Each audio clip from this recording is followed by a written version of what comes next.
सोच समझकर वक्ता का चुनाव करना चाहिए, चाहे जिसका नहीं सुनना चाहिए। देखो शास्त्रों में आचार्य भगवंतों ने साफ साफ लिखा है, इस जीव को अनादि काल से व्यवहार का पक्ष है, कर्ता कर्म का पक्ष है, क्रिया का पक्ष है। और ये थोड़ी देर में ही समझ लो 10 साल कोई ने समय सार सुना हो, भगवान आत्मा की बात सुनी हो। गलती क्या होती है, आत्मा की सच्ची बात तो सुनी, बहुत ध्यान से सुनना, सच्चा वस्तु स्वरूप समझाने वाला भी मिला और उसने सही वस्तु का स्वरूप समझाया भी, बिल्कुल एकदम त्रिकाली ध्रुव हाथ पे रख दिया। लेकिन इस जीव ने क्या किया, स्वयं गहरा तत्व विचार नहीं किया। ध्यान देना। और वो समय सार सुनने में रस लेने लगा। क्या लेने लगा? समय सार सुनने में रस लेने लगा। रोज सुबह शाम प्रवचन में आने लगा और खूब भगवान आत्मा की समझ लो बात चलती रही। अब होता क्या है कि ये स्वयं तत्व विचार नहीं करेगा तो धीरे धीरे वो 10 साल में वो बात नीरस होने लगेगी, चाहे वो कितनी बढ़िया बात हो, क्योंकि शब्दों में ज़्यादा देर तक खेलने की ताकत। जैसे तुम एक गाना है तुम्हें बहुत अच्छा लगा तो तुम दोबारा सुनो, फिर तिबारा सुनो, 4 बार 5 बार, फिर अपने आप वो गाना इतनी बोर्डम देगा आपको कि आपको हटाओ सुनो। इसीलिए तो अपन क्या करते हैं कि हजारों प्रकार के गाने हैं, कभी ये सुना कभी वो सुना कभी ये सुना, तो मन लगा रहता है ना। हजारों तरह की फिल्म है, एक ही एक तरह की फिल्म कैसे देखोगे? ऐसे ही क्या होता है, वो समय सार एक ही तरह की बात सुनता है और अंदर अनुभव में उतरता नहीं, कोई विचार करता नहीं, तो अंदर का उसे आनंद आनंद तो पता चलता नहीं। अब 10 साल में क्या होता है कि बोर हो जाता है, सही है, बिल्कुल एकदम मरा। अब क्या है कि फिर व्यवहार वाला मिल जाता है, ऐसे कौन मिल जाता है, फिर वो क्रिया कांड की धुनी लगाता है। फिर अरे साहब तुम स्वच्छंदी हो गए, तुम्हें कुछ होता है, अरे भैया कुछ दया दान, वो उसको लगता है कि हाँ ठीक कह रहे, क्योंकि उसको 10 साल में वहाँ तो कुछ मिला नहीं, फिर वो वापस यहाँ लग जाता है, फिर यहाँ लग जाता है, फिर यहाँ भी कुछ नहीं मिलता यहाँ भी क्या रखा है, फिर यहाँ 2-4 साल क्रियाएं ढोएगा, फिर वो क्रियाओं में फंस जाएगा। फिर कोई ऐसा आदमी मिलेगा, अरे इन क्रियाओं में कहाँ फंस गए, कोई धर्म नहीं है, ये कौन से नियम ले लिए, फिर छोड़ देगा, फिर वहाँ चला जाएगा। ऐसे इस सागर में गोते खाता रहता है, कभी निश्चय का पक्ष, कभी व्यवहार का पक्ष, कभी कोई पक्ष, कभी कोई पक्ष, कभी ये पंडित, कभी वो पंडित, कभी ये क्रियावादी, कभी ब्रह्मचारी, कभी त्यागी वृत्ति, कभी महराज, कभी पंथ, कभी संप्रदाय, कभी जाति, कभी मंदिर, कई इस तरीके से पूरी मनुष्य पर्याय को खर्च कर लेते हैं और अपने को होशियार समझता है। और कई लोग बैलेंस वाले हैं, थोड़ा निश्चय वाला भी सुनते हैं और थोड़ा व्यवहार वाला भी सुनते हैं। वे अपने को बैलेंस वाला समझते हैं, वे सोचते हैं कि हम बैलेंस बनाने में, भैया ये 4 गति से निकलना इतना आसान नहीं है, ना तुम्हें कोई पंडित 4 गति से निकाल सकता है, ना कोई महराज, ना कोई त्यागी वृत्ति, ना कोई साधु, ना कोई संत, ना कोई समाज, ना कोई मंदिर, ना कोई शास्त्र, ना कोई क्रिया, ना कोई परिणाम। समझ में आया? अगर तुम्हें संसार 4 गति परिभ्रमण से छूटना है तो स्वयं ही एकांत में तत्व विचार करना पड़ेगा। राग आदि भाव किसके हैं, इनका कर्ता भोक्ता कौन है, ये राग आदि भाव कैसे उत्पन्न होते हैं, ये ज्ञान स्वभावी आत्मा चित्रकाल ज्ञायक स्वरूप क्या है, ये जानने देखने वाला स्वभाव किसका है, ये जानने देखने का कार्य किस में हो रहा है, ये जानने देखने वाले का कभी अभाव क्यों नहीं होता।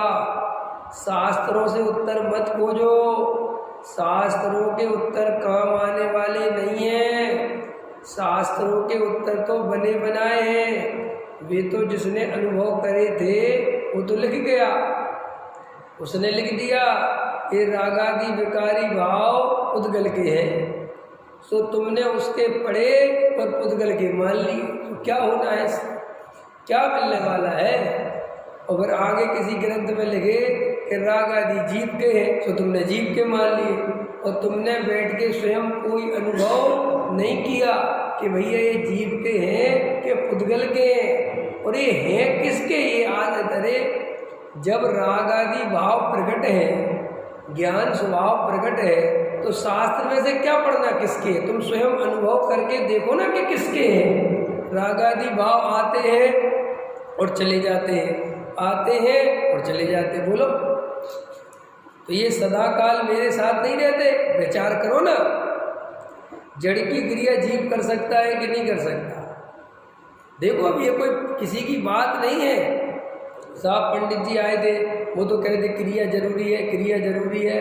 तुम देखो उनके कहने से क्या होता है, तुम अपने अनुभव से देखो ना, क्या मैं वास्तव में क्रिया का करता हूँ कि नहीं। साहब मुझे तो लगता है कि मैं हूँ, तो फिर ये उत्तर क्यों देते हो कि करता नहीं हूँ। नहीं समझ में आया। तो मैं अगर वास्तव में ये लगता है कि क्रिया मैंने की और क्रिया का कर्ता मैं हूँ, तो तुम बोलो ना पंडित जी से कि मेरे को तो भैया क्रिया का कर्ता मैं ही दिखता हूँ। आप भले ही बोलो कि नहीं, तो तुम ईमानदार तो रहे। अब अंदर गलती क्या होती है कि पंडित जी से तो बोलते हो कि क्रिया का कर्ता मैं नहीं हूँ, और अंदर चलता ये है कि क्रिया करनी पड़ती है। फिर क्या होता है कि अब इन पंडित जी से तो कुछ नहीं कह सकते तुम, जो ये अकर्ता बता रहे। फिर एक दूसरे पंडित जी आए, उनने कहा कि क्रिया करनी पड़ेगी, तो तुम एकदम जम जाती है बात। तो कहते यार ये पंडित जी ठीक है, क्योंकि हमें भी ऐसे ही कह रहे हैं कि क्रिया करनी पड़ेगी, और ये पंडित जी भी कह रहे हैं कि करनी पड़ेगी। मैचिंग हो गई, समझ में आया। मैचिंग हो गई तो बस उनके भगत हो गए। पंडित जी बहुत सही बताते। क्या सही बताते हैं, ये बताते कि साहब क्रिया का करना पड़ेगा। क्रिया तो ठीक है, तुम अंदर से विचार करो, तुम्हारा स्वयं का अनुभव क्या काम का है। अरे तुम अपने अनुभव से जियो ना।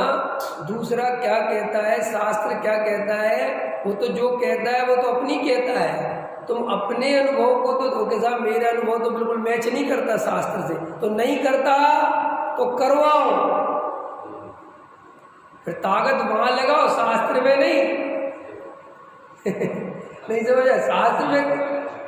अरे ये तो ऐसी बात है कि साहब ये पेज पे अच्छा नहीं लिखा, ये पेज सही नहीं है, दूसरा पेज खोलो। साहब ये भी सही नहीं, अरे ग्रंथ ही सही नहीं, दूसरा ले आओ। इससे समस्या सॉल्व हो जाएगी। साहब मैं ऐसा ग्रंथ लेके मैं पढ़ना चाहता हूँ इसमें ये लिखा हो कि स्त्री पुत्र मकान दुकान जड़ की क्रिया वृत्तिशील संयम का कर्ता मैं हूँ। मैं तो ऐसा ग्रंथ पढ़ना चाहता हूँ। ले आओ ऐसा ग्रंथ, ले आओ, उसमें क्या है। और नहीं हो तो अपने हाथ से लिख लो कि मैं करता भागता हूँ, तो समस्या सॉल्व हो जाएगी, हो जाएगी। अरे नींबू खट्टा है, नहीं साहब मुझे तो नींबू मीठा करना है, मैं तो नींबू मीठा चाहता हूँ। कि भैया नींबू मीठा नहीं होता, कि नहीं मैं तो चाहता तो एक काम करो, चीनी खाओ और उसको नींबू मान लो, हो जाएगी मीठा। और फिर कहते फिर ना कि नींबू मीठा है। ऐसे ही तो है, बिल्कुल ऐसे ही है। ये जीव अंदर नहीं पलटता, शास्त्रों को बदलता है, पंडितों को बदलता है, और जो इसकी मान्यता का पोषण करे। नहीं समझ में आया। जैसे मान के चलो अभी तुम्हें मंदिर बनाने की कसाई चल रही है, देखना ध्यान से, तो तुम्हें गारंटी से ऐसा पंडित पसंद आएगा जो तुम्हें पैसे इकट्ठा करा के ला के देगा। तुम्हें फिर समय सार वाला पंडित पसंद नहीं आएगा। मैंने ऐसे लोगों की हालत देखी है, ऐसे मंदिर वगैरह बनाना हो, पैसा वगैरह इकट्ठा करना हो, दान चाहिए हो, तो पता क्या कहते हैं कि यार वो फला पड़े, नहीं वो उनको नहीं। तो क्यों वो तो बहुत बढ़िया समय सार है यार, अभी समय सार तुम्हें पड़े, समय सार है, तुम्हें समय सार की पड़ी हुई है, ठीक है समय सार बाद में देखेंगे, अभी पहले पैसा चाहिए। देखो कैसा कैसा अंदर भाव बदलता है, ठीक है। और फिर मान के चलो पैसा आ गया, सब हो गया, अब ये कमेटी से हट गया, तो फिर उस पंडित से चिढ़ता है जो पैसे इकट्ठे कराता है। फिर कहता है अरे ये क्या लगा रखा है, इसी काम में जीवन जा रहा है, कोई समय सार सुनाने की फुर्सत नहीं है, और जो फिर पलट जाता है। ये जीव इतना इतना जीवन खोता है, ऐसे ही जीवन खोता है, ऐसे ही। समझ में आया नहीं है? मैं तो वहाँ गया था ना प्रवचन करने, तो मैंने उनसे कहा कि ये आम पब्लिक तो सुन रही है, लेकिन जो करता धरता है ना, इनके पूरे टाइम दिमाग में ही घूमता रहता है कौन आया और कौन गया। पंडित जी का प्रवचन कितने लोगों को पसंद आ रहा है, कितने व्यवहारी जुड़ रहे हैं, कितने बे आ रहे हैं। मैंने कहते वो इसका जीवन इस काम में लगा हुआ है।